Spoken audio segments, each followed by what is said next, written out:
Dear listeners, thank you for supporting us with your subscription. Enjoy watching. The phone rang nonstop.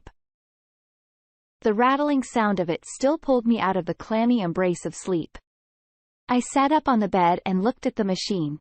I still hoped that someone had got the wrong number, but the phone rang repeatedly, and finally I picked up the receiver. I'm listening. Dina, the manager of the Bronze Age Club, where I worked part-time on weekends, called.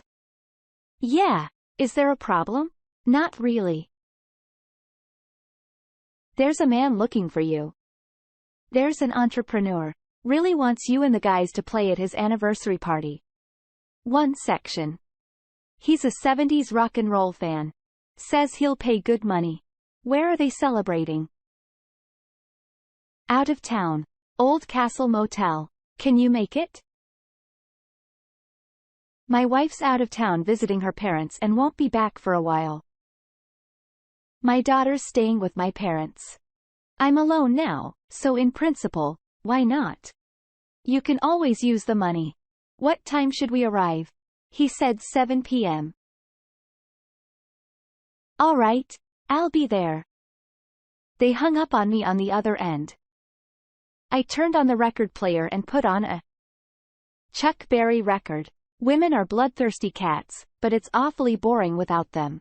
Chuck assured me. Then I poured myself a whiskey. No sooner had I drank than the doorbell rang. Without dressing, I went to the door and looked through the peephole. There was a messenger in uniform. In his hands, he was holding an envelope. When I opened the door, he handed it to me without even asking my name and turning around began to go down the stairs. I locked the door and went into the kitchen. I poured the ground Italian coffee into a clay pot, added water, and put it on the stove. Then I opened the envelope. Okay, a brightly decorated card and a small bundle of neatly folded green dollars. I counted it exactly 500. The card had invitation written in gold on a red background. Inside was handwritten. This is the deposit. That's twice the fee. I'll see you at the Old Castle Motel at 7 p.m. and the date. I shrugged. $1.50 for one department wasn't bad at all. With a cup of coffee in hand, I returned to the room, changed the record and settled into a chair. A Peggy Lee song from her latest album came on from the 4 speakers on my record player. I listened to the song and drank my coffee, admiring the collection of vintage guitars hanging on the wall. I had a lot to think about. Svetlana and I had lived with 15 years. I was already in my 30s when I met her at someone's anniversary party. I was playing with the guys that night, providing musical accompaniment, and Sweta was among the guests. She stood out noticeably in the faceless crowd of munching and drinking guests. We danced with her a few times, and I gave her a ride home after the anniversary. Sweta was 3 years younger than me. She rented a room in a bedroom community. We sat in the car for a long time, and I finally worked up the courage and kissed her. She didn't resist, and then I suggested we go back to my place. She agreed after thinking about it. We drank some wine, listened to music, and moved on to more serious physical exercise. So she came into my life. Sweta had a very valuable quality. She knew how to be in the right place at the right time. And soon, I could not imagine my life without her. We dated for about 3 months and came to the conclusion that we should get married. We got married in September. We didn't exactly splurge. Friends, parents, and close family. 3 years later, our daughter was born. I worked as an engineer in a factory, and on weekends I played in a cozy little club, the Bronze Age. I managed in my youth, studying at the Mechanical Engineering Institute to finish music school at the same time, and now music helped me to survive. I put together a small band and we played rock and roll of the 70s. It turned out that there were a lot of fans of that kind of music in our town, and on weekends, the club was full of old rockers. They listened to covers of forgotten today bands with pleasure, drinking their nostalgia away with strong drinks. Sweta was a landscaper. She designed plots for wealthy clients who had no desire to do it themselves. Over time, she became quite famous and in demand. Along with fame increased the number and duration of business trips. But I was confident in my wife. In all the years of our life together, she never gave any reason to doubt her love and faithfulness. Our family standard of living was above average. There was enough money to live and have fun. Like any self-respecting man, I had a stash. A week ago, I learned that the owners were going to live abroad and urgently wanted to sell the Bronze Age Club at a fairly low price. I didn't hesitate to borrow money from my parents, took a loan from the bank with my father's help, added everything I had and bought it back. I registered the purchase in my father's name. He was a pensioner and had significant tax benefits. Svetlana knew nothing about it. I decided to wait for her and celebrate our purchase. At the same time, to consult with his wife on what to do next, leave work at the plant and work closely involved in the club, or continue to try to sit on 2 chairs. After lunch, I called the guys and asked them to come to the motel a little earlier to set up and check the equipment. Then I called my wife, but her phone was off. Okay, I'll call her back later. I guess it's dead. I changed my clothes. I put on a light, dark blue shirt, jeans, and light high-heeled cowboy boots. A 70s rocker's dream. Checked my guitar, chords, and microphone. I try to work with my gear to rule out any surprises. At 6:45, I was already sitting in the car and pulling out of the yard. I knew the way and planned to arrive on time. I barely parked in the parking lot, which was packed with expensive cars, and took my tools and my bag of cords and went to the entrance of the motel. The doorman at the entrance quickly opened the door, saying that the Jubilee had asked for me several times. Walking up to the stage, I made sure the guys had everything hooked up and we were ready to start. A young man in a fancy suit came up to me. Hi. I'm the host. You go first. How do I announce you? So announce you. The band Ricochet, music of the Bronze Age. We'll take it from here. The young man made a note in his notebook and instantly disappeared. He was immediately replaced by another. Paul asks you to approach him. I approached a small group of men sitting imposingly.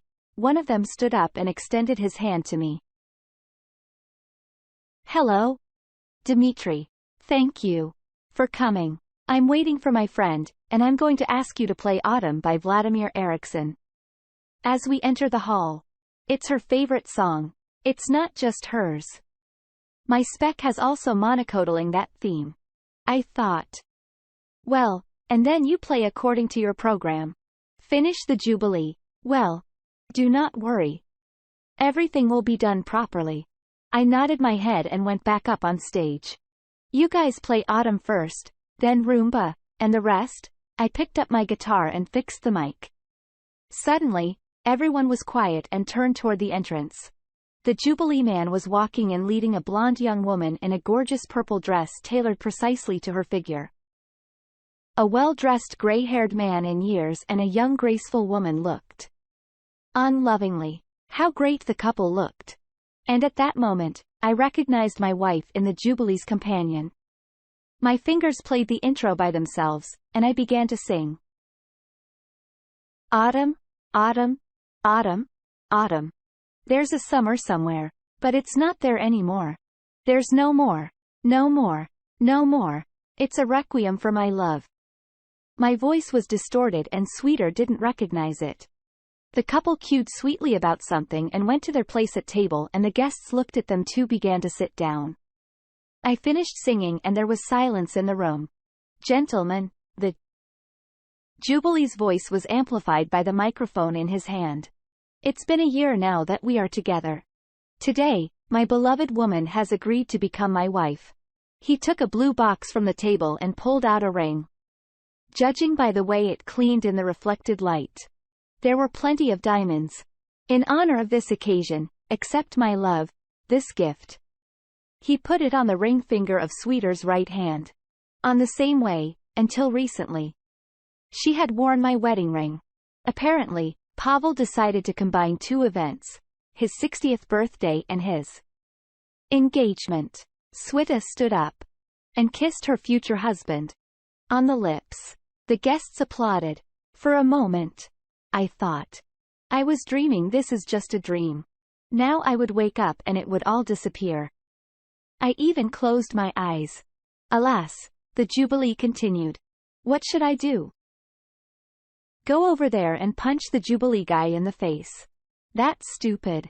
It's not like he had anything to do with it. What will I achieve?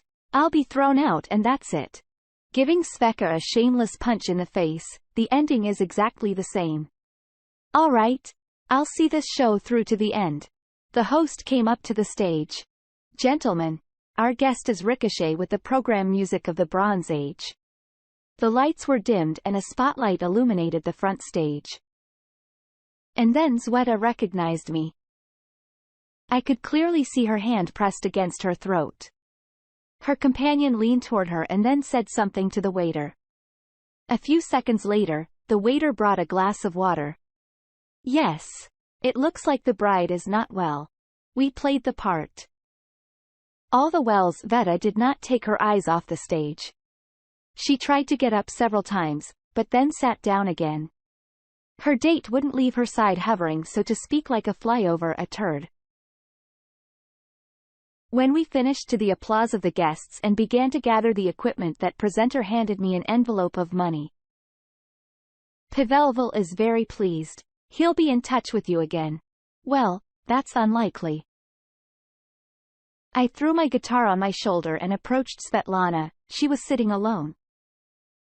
Her companion went out somewhere. Seeing me, his wife lowered her eyes. I threw my wedding ring into the glass of champagne in front of her.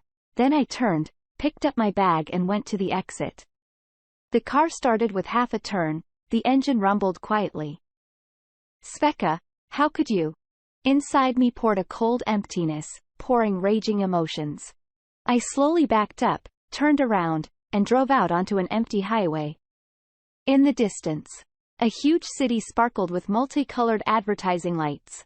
Dear listeners, please like and subscribe to our channel. It stimulates